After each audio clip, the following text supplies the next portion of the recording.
Good afternoon. All right, I want to go live about this because it's been on my brain. So earlier today, I posted two different vans. The one van had no markings at all, no commercial markings telling anybody what the name of their company was or anything. Yet I saw their truck down the street installing AC units. And there's another company in my town. I live in Anthem, Arizona. There's another company in town that you see their trucks everywhere, and they have the markings all over the truck. And sure enough, I leave the community, drive down the street, and I pass one of their vehicles. And the first thing I think of is they do ACs, they do water heaters, all this.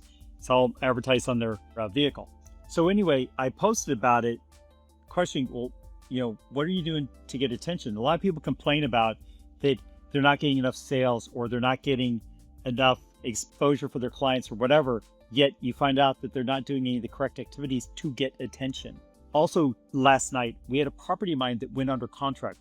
And I spoke to one of the other agents in the building. He's had 0 showings on his property. And he was like, how's your activity going? And I'm like, we're getting tremendous activity on this property, but he's not doing anything. He's got it simply listed on the multiple listing service, which is just advertised to other agents. And mine was not only there, it's on social media. It's all over. We do web advertising, everything. We're literally everywhere. And in less than 2 weeks, we're under contract for what we wanted. It's not like we gave this thing away. And my client was saying, man, I'm getting calls from clients and friends across the country that are seeing my home marketed to them all over. And I was like, huh.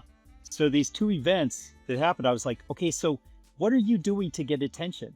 And I'm like, for yourself, what are you doing to draw attention to, this is what I do for a living? And then also, what are you doing for your clients to get attention to whatever their need is? It's a great thing. Like I was saying with the vans, one van had no graphics. The other one was completely decked out. Well, the one, I'm going to go, they're taking their business seriously. Another conversation I had today with somebody was talking about that, how a lot of times we go, well, I'm not getting the business. And then you find out, yeah, but you didn't do everything to get the business. You didn't do everything to get attention to people.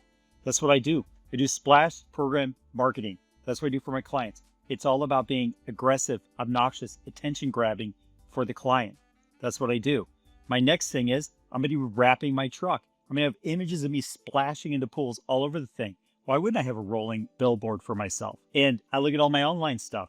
Everything shows what I do. And that's what we should be doing. That's what we should be doing for our front-facing business. And on the back end, what are we doing to get attention for our clients for whatever they are? So if you're in, like I am, real estate, I have to make sure that what I'm doing is grabbing attention for their property. What I really, really liked is that I could show this one particular client that your complex that normally takes 45 to 60 days to go under contract, we did it in 2 weeks. And we could directly point to the thousands and thousands of additional views of different posting from all the social sites. We're literally everywhere. I told somebody today, I said, I'm not hiding. I'm literally everywhere. Ask yourself that question. What am I doing to draw people to see my business? And what am I doing to set myself apart for my clients? These are 2 major things. All right. Hopefully that helps you guys. All right. I'll talk to you later.